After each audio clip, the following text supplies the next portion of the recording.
तो भाई यहाँ हमारे पास दो अदद फंक्शंस हैं और उसके साथ ही इन्होंने फंक्शंस के ग्राफ भी यहाँ पे दे दिए हैं।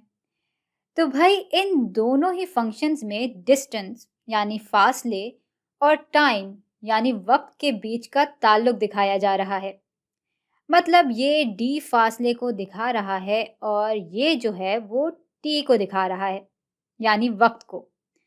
तो भाई यहाँ और यहाँ डी ऑफ टी से मुराद यही है कि ये दोनों फासले को वक्त के फंक्शन की शक्ल में दिखा रहे हैं। अच्छा, इस फंक्शन के ग्राफ में एक लकीर बनी हुई है और यहाँ पे एक कर्व है। तो यहाँ इस फंक्शन के लिए ग्राफ में जो लकीर है वो दिखा रही है कि वक्त के साथ साथ फासला कैसे बदल रहा है। और भाई अलजेब्रा की वजह से हमें ये तो मालूम ही है कि दोनों चीज़ें अगर आपस में मुंसलिक हैं और एक साथ बढ़ या घट रही हैं तो उनके बदलने को हम शरह यानी रेट से दिखाते हैं।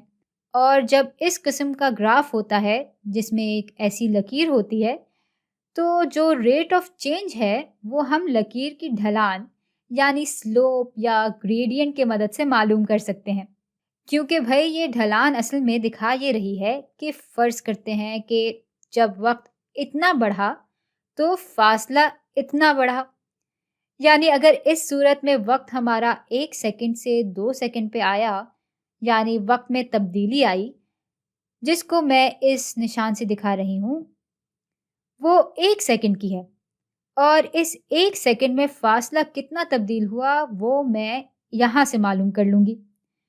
तो भाई पहले 1 सेकंड में फासला 4 मीटर था और दूसरे सेकंड पे फासला 7 मीटर हो गया। यानी 1 सेकंड में जो फासले में तब्दीली आई है वो 4 को 7 से तफरीक करते हैं तो रह जाता है 3। तो वो 3 मीटर के बराबर है। यानी फासले में 3 मीटर की तब्दीली आई है। हाँ, तो भाई ये जो ढलान है जो असल में हमें रेट ऑफ चेंज बता रही है वो हम ऐसे मालूम कर सकते हैं कि इस फासले में जो तब्दीली आई है उसको हम तकसीम कर दें वक्त की तब्दीली से, जो कि यहाँ हो जाएगा 3 मीटर बटा 1 सेकंड। और भाई ये बराबर हो जाता है 3 मीटर फी सेकंड के। और यही हमारा रेट ऑफ चेंज है।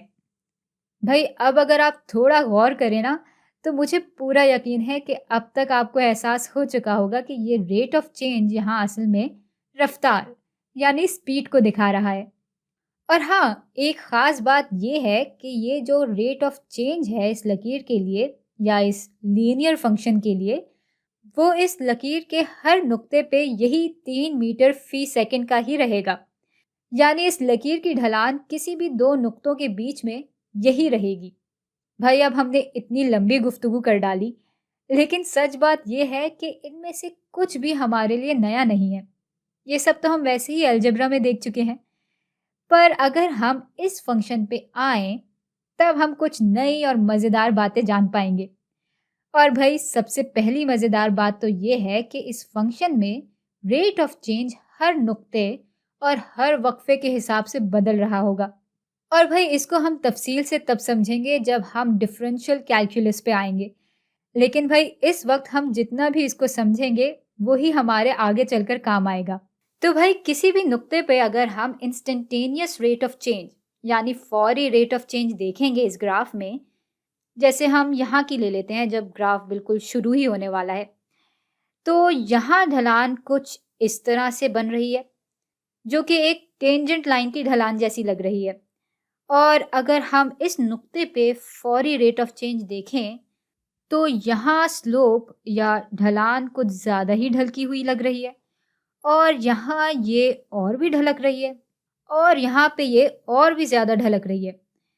तो भाई लग तो ये रहा है कि हमारी तब्दीली की शरह यानी रेट ऑफ चेंज बड़ी तेज़ी से बढ़ रही है जैसे जैसे हमारा वक्त बढ़ रहा है।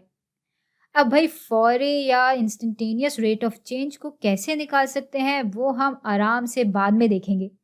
लेकिन फ़िलहाल हम इस कर्व का एवरेज रेट ऑफ चेंज यानी तब्दीली की औसत शरह निकालने की कोशिश कर लेते हैं। तो भाई इसके लिए हमें कोई ज़्यादा मेहनत नहीं करनी।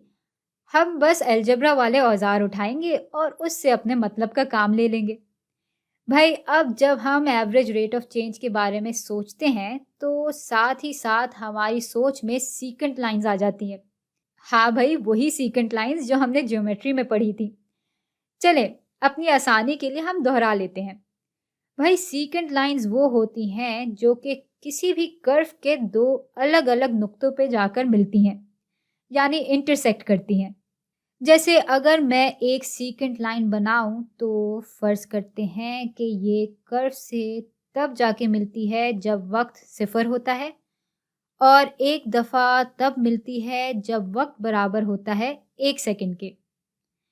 तो भाई ये जो हमारी सीकेंट लाइन है, इसकी अगर हम ढलान या स्लोप ले लेंगे तो जो जवाब हमारे पास आएगा वो हमारा एवरेज रेट ऑफ चेंज होगा 0 से लेके 1 सेकंड तक के लिए।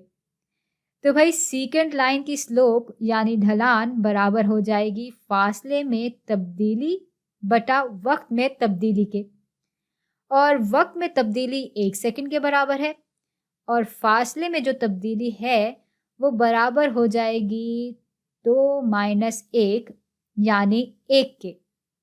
तो भाई इस वक्फे पे हमारा एवरेज रेट ऑफ चेंज है 1 मीटर फी सेकंड के बराबर। अच्छा, अब जरा इस वक्फे पे देखते हैं कि क्या सूरत हाल है।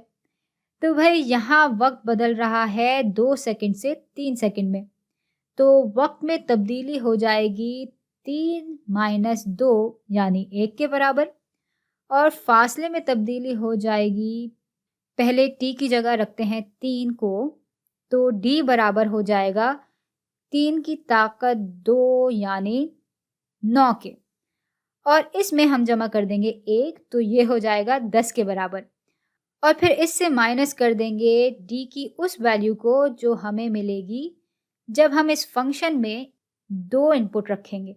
तो ये हो जाएगा 2 की ताकत 2 यानी 4, और इसमें 1 जमा कर देंगे तो भाई ये बराबर हो जाएगा 5 के। तो यहाँ हमारा एवरेज रेट ऑफ चेंज आ गया 5 मीटर बटा 1 सेकंड, जो कि बराबर हो जाएगा 5 मीटर फी सेकंड के। तो वैसे हमने इतना गौर तो कर ही लिया है कि इस ग्राफ में हर नुक्ते पे रेट ऑफ चेंज कैसे जल्दी जल्दी बदल रहा है, और इस वक्फे पे एवरेज रेट ऑफ चेंज कम था, जबकि इस वक्फे पे एवरेज रेट ऑफ चेंज ज़्यादा है।